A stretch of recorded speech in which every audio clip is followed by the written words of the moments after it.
Hey everybody, Jay Plays here. Today we're going to be getting down on some Transport Fever 2. Starting a new game. Here we're going to be playing in the Desertland, so trying to set up an interesting sort of train line. Usually when I play this game I'm doing like point-to-point connections usually. I want to try getting like one main line that runs through the city like that, or through the region like that, and has multiple things feeding into it and then using its little branches to go out. I don't know if this type of map is going to be the best to do that. Let's see if we can get one that maybe looks has a little bit more of them in a line. Ultimately, I don't think it matters that much, but we're gonna see. Like this isn't too bad here. We've got a nice straight line, so we could actually do like a line that goes right like that. The only thing about a line like, I guess we'd maybe have two lines, one there and then one like that. Yeah, and this line would be like an outer line. It could, ooh, we could even be like a half loop thing that goes like that. Let me think if that will work. That'll give all these stations access on this loop to go to, like, you could probably do a straight line through there, or go to there, or go to here. Ideally, you would want this to come down into, and then meet into this loop as well, right? Or this line. So maybe this line's actually just part of this loop, like that. I think what'll end up happening though is these two cities, they're so close, they might end up. The roads take over a lot in this game, but we're gonna try this map anyways. They tend to. I usually put the difficulty to hard or very hard, but I do pause the advancement of the date to allow some, because personally I like to watch my line run a few times back and forth to sort of make sure it looks the way I want it to. Uh, so I do like the difficulty of very hard because it makes you have to create very profitable types of lines. But I'm thinking maybe this time we might go just hard because the only issue I had with very hard is I would have train lines that were running between two cities carrying 100 passengers full both ways and it still wouldn't be profitable. And it's not like there was a bunch of wasted track. I may have been able to make the line a little bit straighter, more efficient, but it costed a lot to go through a mountain. Uh, and in my opinion, at least, I think that if you're going both ways and it's full both ways and it's a relatively direct path, it should be profitable. It should almost always be profitable. If it's full both ways. If it's only full one way, then it may need to have some more efficiency to it, but so I may actually just go with the hard setting. Now, I've tried these different types of vehicles where, of course, last game I actually played with, I think, USA, if I'm not mistaken.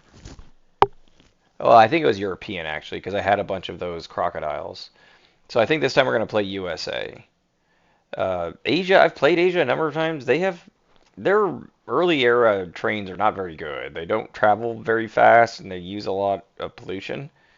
And they don't really get electrified trains for a while. Maybe later game they start to get better. I usually start in 1950 because I mean 1850. We could do an 1850 start, I guess. I mean, I guess if you're watching this and you'd like to see a playthrough at 1850 instead, I could do that and start a different game world like that. Usually, I like to start 1950 because I do pause the date advancement until I've got my initial cities established, and I feel like before 1950, I feel like there's a real lack of access to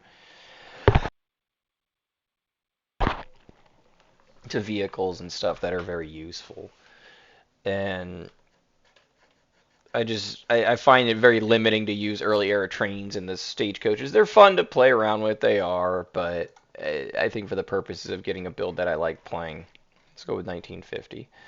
Here's the mods that I use. It's a lot of them, I know. This game's been out for a long time, and there's a lot of cool mods out for it. So we'll just kind of briefly touch on them.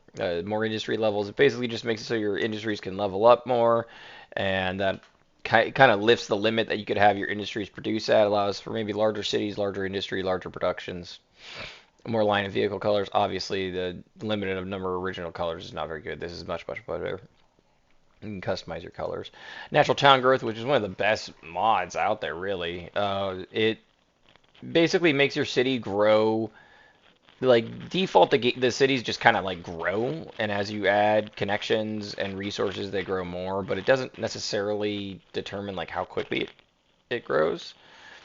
um this in this mode though, your dudes towns do start a little bit smaller, but the amount of the resource that you provide to them, if they demand brick or they demand bread or you hook up a lot of road, depending on whether it's commercial industry or just passenger traffic, the city will grow in that direction. So if you give it a lot of tools, the commercial area will start to grow. If you give it a lot of bricks, construction materials, then the industrial area will start to grow. So I really like this because it really lets you customize your cities and sort of control how your cities grow and which cities grow. Better roads. There's a bunch of things in here that I don't like. There's a lot of things on it that I just couldn't figure out how to use. But there is a few things such as like a narrow 4-lane road that is extremely useful. So, and some pathing things you can use in case things don't line up. Between, sometimes it's really hard to get the edge of your train station and the edge of your bus stop to sort of your bus terminal to meet where they actually have catchment. And I hate putting little roads in there. A lot of times buildings are developed on those roads for some reason. It's really odd.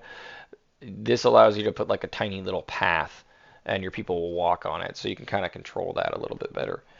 Realistic passenger capacities, that's just kind of makes the trams a little bit more realistic. Achievements with mods, it doesn't really matter. I think I have all the achievements I could get in this game.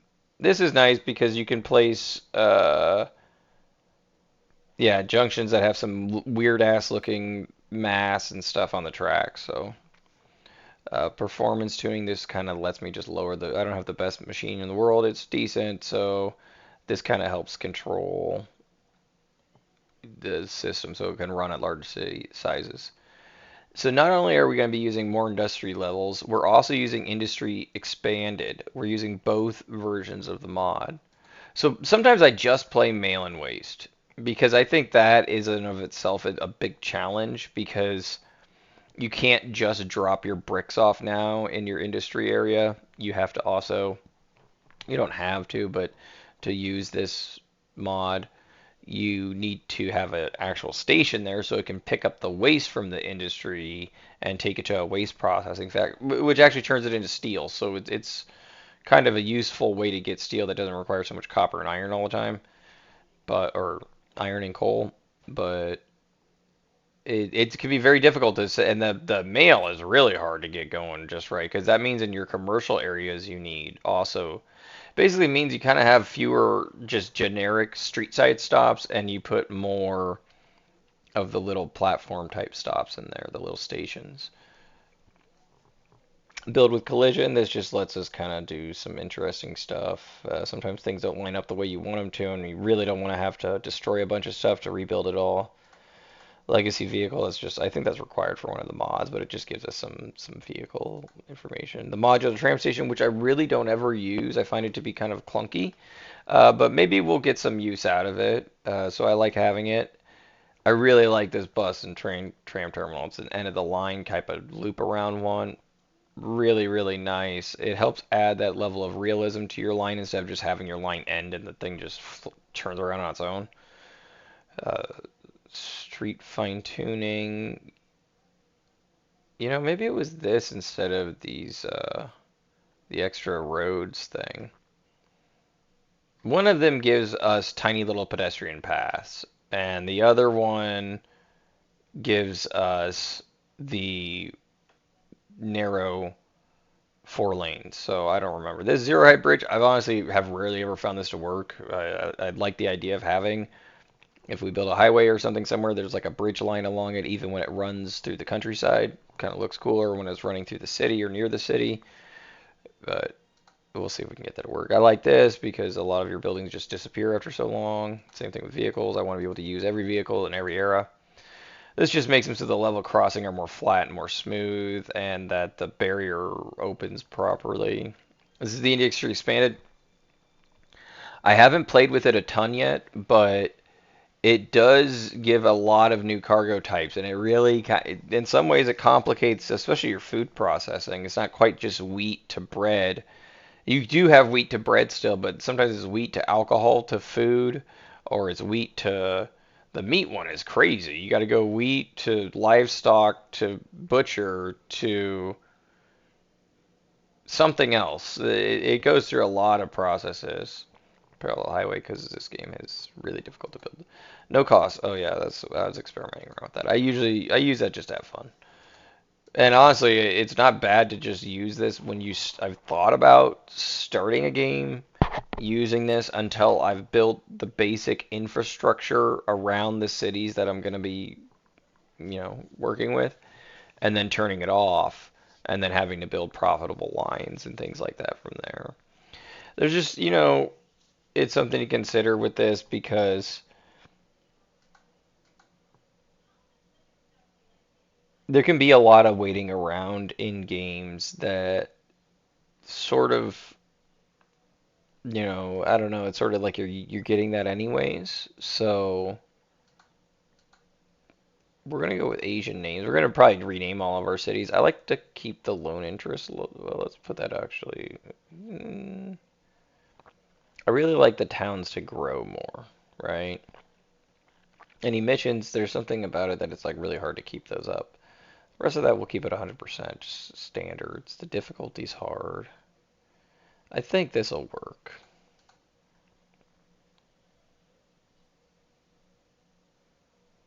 And so the industries close. I might actually do it sometimes and put the density at medium.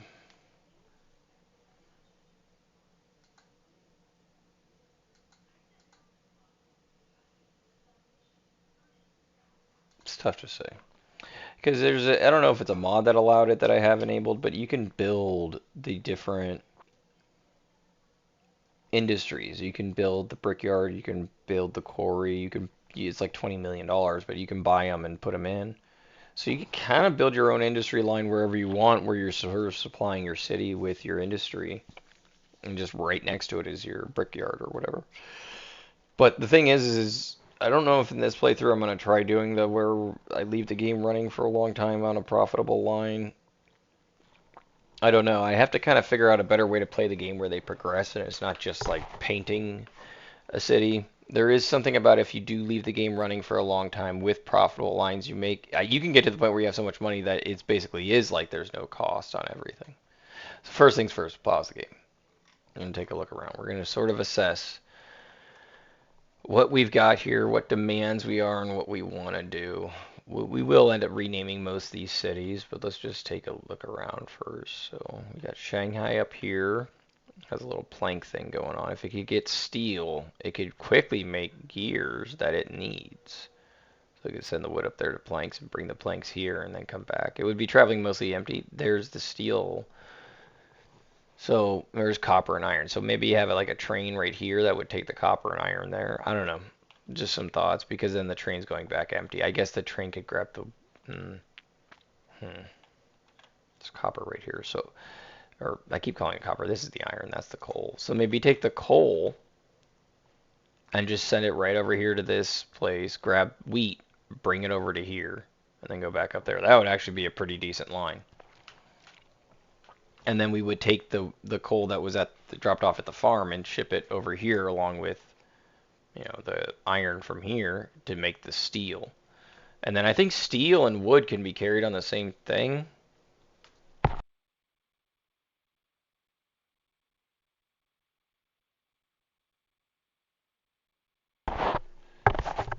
But yeah, pretty quick. Shanghai could already be getting its gears. Let's take a look over here, Median. Okay. That's a nice line, just bam, straight there, and then up to there. It could even be the same vehicles. Well, no, different vehicle, but Medan can get brick pretty quick. Here, Taichung has a nice little fuel thing going on, or at least crude oil.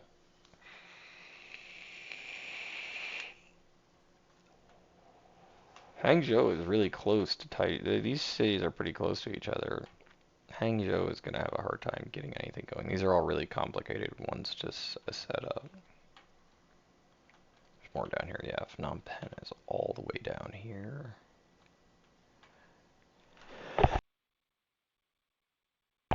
And Tianjin actually has a nice little like wheat, and then you could, bam, right there, just already have bread going.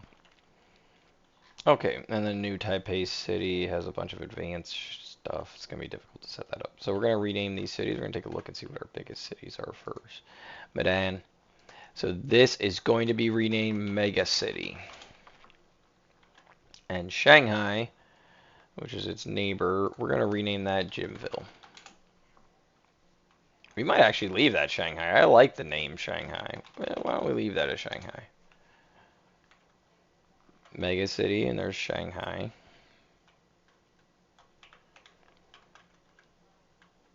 And maybe, what's our, Taichung is our next biggest. Maybe we'll name this one Jamesburg. Because I usually like Jamesburg. And it usually is an important city. So Jamesburg and Mega City. Hangzhou, that's going to be Camelot. And then we got two more over here still. And we got this one kind of all by itself. Yeah, New Taipei City is kind of all by itself over here. Oh no, there's Tianjin. So 1, 2, 3, 4 more. So, I mean, maybe this will actually be Stormwind and Ironforge. Or I usually like to put Stormwind and Ironforge near each other, and it's kind of a cool little thing. So maybe this will be Stormwind. And then this is Ironforge out in the woods. I guess maybe I shouldn't use those names because they're probably copyrighted. I might be in trouble if I name them that. I'm not sure. Ironforge. It's just, coming up with names can be kind of tough, so I usually just use sort of names that already exist. Um, and then we have two more to name, right? Yeah, there's no more over here. Okay. So I might just leave this as Tianjin, and then if you're watching this, if you catch this video and you're seeing it and you have an idea for a name, just give me an idea, and maybe I can put it in there. Uh, maybe name some of this stuff after stuff you have, ideas you have, anything like that. So just put it up there, and we'll kind of leave those two empty for right now. We'll just leave them as Tianjin, and we might just rename this one Taipei. And that'll just kind of, those will be two placeholders for now. Maybe we'll rename, we can rename any of these cities later. If anyone comes up with a cool name, I think that'd actually be kind of neat. If people watching this come up with a name, just give it to me. Put it in the comment with the name, maybe the one that gets the most likes. Well, I'll rename one of these cities that, or rename a couple of them if you guys are giving a lot of feedback out there for it. Um, Okay, so that's the naming of all the cities. Now, we could go through and rename all the industries. That does take a long time. So I might just pause the editing for this for right now, do all that, and then come back. So that way it's not a waste. It'll be